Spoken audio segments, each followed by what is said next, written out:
Welcome to the Talking Point with me, Swapna.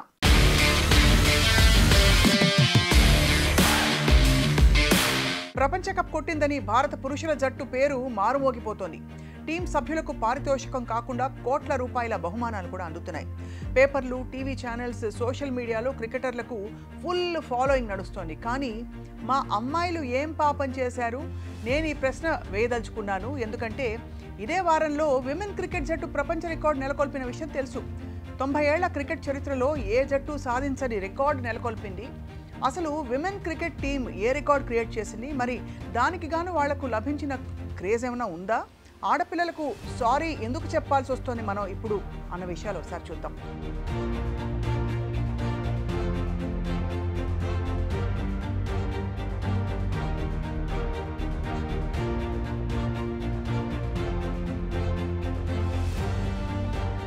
పురుషుల cricket తర్వాత మహిళల క్రికెట్ ఆలస్యంగానే ప్రారంభమైంది. కరెక్టే. 1934లో ప్రపంచవ్యాప్తంగా మొదలైనప్పటికీ కూడా భారతదేశంలో మాత్రం స్వాతంత్ర్యం తర్వాతే మహిళా క్రికెట్ ఊపందుకుంది. అయినప్పటికీ చాలా కాలం దాకా మహిళల జట్టుని పట్టించుకునే నాథుడే లేడు. మహిళా క్రికెట్ కోసం ప్రత్యేకంగా ఒక బోర్డు ఉండేది, కానీ దానికి నిధులు కూడా ఉండేవి కాదు. మహిళా క్రికెటర్లకు కడుపు నిండా భోజనం పెట్టే పరిస్థితి కూడా లేనేలేదు. మహిళా క్రికెటర్ల కష్టాల గురించి మాజీ క్రికెటర్ మాట్లాడుతూ చెప్పుకొచ్చారు. ఒక మ్యాచ్లో మహిళా క్రికెటర్ బౌండరీలు 6లు కొట్టారు తప్ప డిఫెన్స్ రన్నులు చేసేవారు కాదు. మ్యాచ్ అయిపోయాక ఆ అమ్మాయిని పలకరిస్తే అసలు విషయం బయటపడిందనమాట. అసలు విషయం ఏంటని, మ్యాచ్ రోజు ఉదయం భోజనం పెట్టలేదని చెప్పి ఆకలి కోసం సమోసాలు తిని మైదానంలోకి అడుగుపెట్టినట్లు ఆ అమ్మాయి చెప్పారు. వికెట్ల మీద పరుగులు తీయడానికి ఓపిక లేక కడుపు నొప్పితో బాధపడుతూ బౌండరీలు కొట్టి బయటపడినట్టు ఆమె చెప్పుకొచ్చారు. హృదయ విదారకం కదా.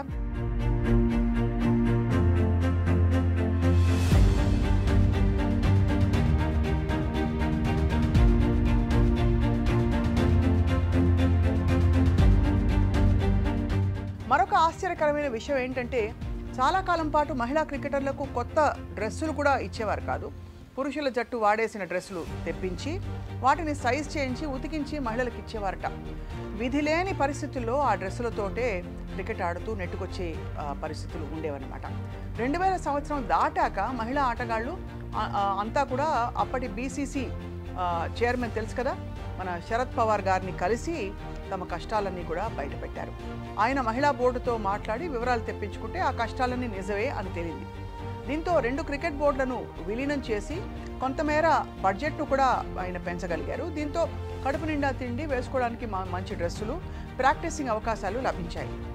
ఇక 2005 నుంచి మహిళా క్రికెట్ జట్టు ప్రపంచ స్థాయిలో పేరు తెచ్చుకుంది. 2005, 2017 సంవత్సరాలు ప్రపంచ కప్ ఫైనల్కి వెళ్లడం జరిగింది. 2 సార్లు కొద్దిపాటి తేడాలతో ఓటమి చవిచూసింది. 2022లో ఆసియా కప్, కామన్వెల్త్లో సిల్వర్ కప్పుని తెచ్చుకోవడం జరిగింది.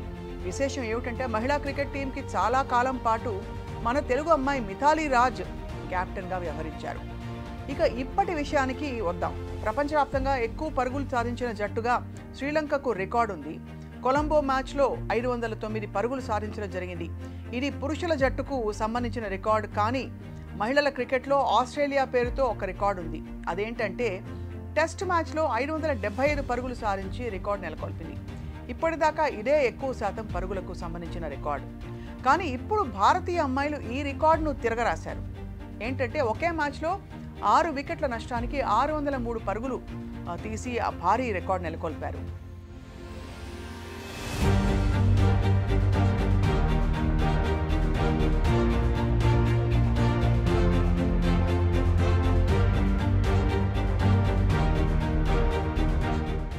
ఇది మామూలు విషయం కాదు. దక్షిణాఫ్రికా లాంటి గట్టి జట్టు మీద ప్రపంచ రికార్డుని సాకారం చేశారు. ఇంతటి భారీ విజయాన్ని నమోదు చేసుకుంటే అమ్మాయిలకు దక్కింది నామమాత్రపు ప్రచారం మాత్రమే. పారితోషికం తెప్పించి పెద్దగా ప్రోత్సాహకాలు కూడా లేవు.